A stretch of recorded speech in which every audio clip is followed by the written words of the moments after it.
ஒரு உதாரணம் சொல்லட்டுங்களா ஐயா? ஒரு காந்தம் ஒன்று இருக்குது இல்லைங்களா? ஒரு காந்தம்ங்கிறது ஒரு தாத்தாவாக வச்சுக்கோங்க. ஒரு இரும்பை கொண்டு போய் வச்சா ஒட்டு மாட்டாதா? அப்போ ஒட்டுனோடனே காந்தம்ங்கிறது தாத்தா, அவருக்கு பிறந்த வாரிசுக்கு அந்த கர்ம டிரான்ஸ்ஃபர் ஆயிருமா? சரி, இன்னொரு இரும்பை கொண்டு போய் வைங்க, ஒட்டு மாட்டாதா?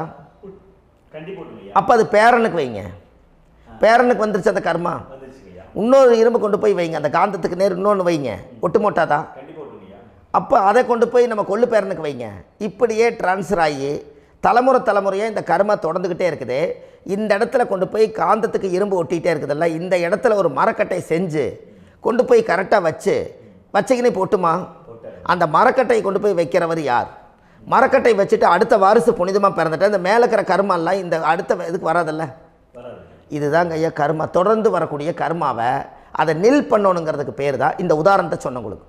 அப்போ நாம் இந்த பூலோகத்தில் நம்ம ஒரு தாயுடைய கருவறையில் இருந்து தொப்புள் கொடி அறுக்கும் நேரம் நாம் என்ன கர்மாவை வாங்கி வந்திருந்தாலும் அதையெல்லாம் ஆராய்ச்சி செய்து ஜாதகத்தில் முழுமையாக கண்டுபிடிச்சி ஒரு காலம் இல்லைனாலும் ஒரு காலம் நம்ம நல்லா இருக்கிறதுக்காக, நம்ம வாரிசுகள் எல்லாம் நலமடைஞ்சு வளமடைஞ்சு வர்றதுக்காக இந்த கர்மா தோஷத்தை கரெக்டாக கண்டுபிடிச்சி சரியான கோவிலுக்கு போய் நீங்கள் கர்மாவை நிவர்த்தி பண்ணி அங்கே பூஜை புனஸ்தானங்கள், சகசரநாம பூஜைகள், ஓமங்கள், வழிபாடுகள் இதெல்லாம் நீங்கள் செஞ்சு உங்களுடைய பாவத்தை எல்லாம் கழித்து உங்கள் ஜாதகத்தவே யோகமாக மாற்ற முடியும். கண்டிப்பாக மாற்ற முடியும். ஏன்னா நம்ம யாரை நம்பி செய்கிறோம்? சரியான கடவுள்கிட்ட வழிகாமிக்க போகிறோம். அப்போ கடவுள் பொய்யாயிருவாரா? ஐயா நம்ம அதாவது அந்த காலத்தை சொல்லுவாங்க, சத்தியுள்ள சாமி கும்பிட்டு புத்தி உள்ள உள்ளே பெக்கணும்னு சொன்னாங்க.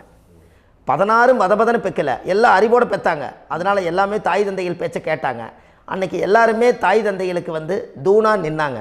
அப்போ அந்த காலத்தில் சத்தியுள்ள சாமி கும்பிட்டு புத்தி உள்ள உள்ளே பெக்கணும்னு சொல்லி அன்றைக்கி அறிவோடு பெற்று இந்த கர்மாவை ஆளுக்கு ஒரு கர்மாவை டிரான்ஸ்ஃபரை பிரித்து எல்லாரும் சுத்தப்படுத்தினாங்க. இன்றைக்கி நம்ம ஒரு குழந்தை 2 குழந்தை பெற்று வச்சுருக்கோம். அவங்களுக்கே இவ்வளவு கர்மா வந்துருச்சுன்னா இந்த குழந்தைகளுக்கு என்னைக்கு இந்த கர்மாவை போய் கண்டுபிடிச்சி நீங்கள் எப்போ சரி பண்ணுவீங்கன்னு. அப்போ இந்த வாழ்க்கையில் ஏதோ ஒரு பிரபஞ்ச சக்தி நம்மளை அறியாமல் என்னமோ ஒரு இயக்கத்தில் கொண்டு போய் விட்டுருச்சுங்களா? அப்போ இனிமேலாவது இந்த கர்மாவில் இருந்து கண்டிப்பாக நம்ம நிவர்த்தி ஆகணும்னு சொன்னால் இந்த முடக்கு தோஷத்தை யாரெல்லாம் கண்டுபிடிச்சி இந்த ஊழ்வினை கர்மாவில் இருந்து நாம் கருவறையில் சுமக்கும் போது 10 மாதம் நீங்களாம் என்னென்ன நினச்சிருப்பீங்க? அதாவது கருவறைக்குள்ள கருப்பாக ஒரு பிண்டம் இடப்பக்கம் கிடக்கையில் இந்த பூமிக்கு வரும்போது நீங்கள் என்னென்ன நினச்சிருப்பீங்க? இந்த பிறந்ததுக்கப்புறம் தான் அம்மா தெரியுது, அப்பா தெரியுது, தாத்தா தெரியுது, பாட்டி தெரியுது, இந்த உலகத்தில் கண்கொள்ளாத காட்சிகள் எல்லாம் தெரியுது, எல்லாம் தெரியுது. ஆனால் 10 மாதம் உங்கள் வாழ்க்கையில் நீங்கள் இருக்கும்போது நீங்கள் என்னென்னலாம் நினச்சி இந்த பதிவில் இறைவன் கொடுத்தாரோ அதையெல்லாம் அனுபவிக்கத்தான் வந்தீங்க. அதுக்கு இடையில இருக்கிறதான கர்மா. இந்த ஒரு விஷயம் உங்களுக்கு கிடச்சிருச்சுன்னா நீங்கள் எல்லாருமே ராஜயோகமாக பிழைப்பீங்கள்ல. இதில் ஏழை பணக்கார யாரையுமே சொல்ல வரல. அவங்கவுங்க பிறக்கும்போது புண்ணியத்தை பொறுத்து தான் போன ஜென்மத்தில் நம்ம என்ன புண்ணியங்கள் பண்ணி வச்சோமோ அந்த புண்ணியத்தில் இன்றைக்கி நல்லா வாழ்கிறாங்க.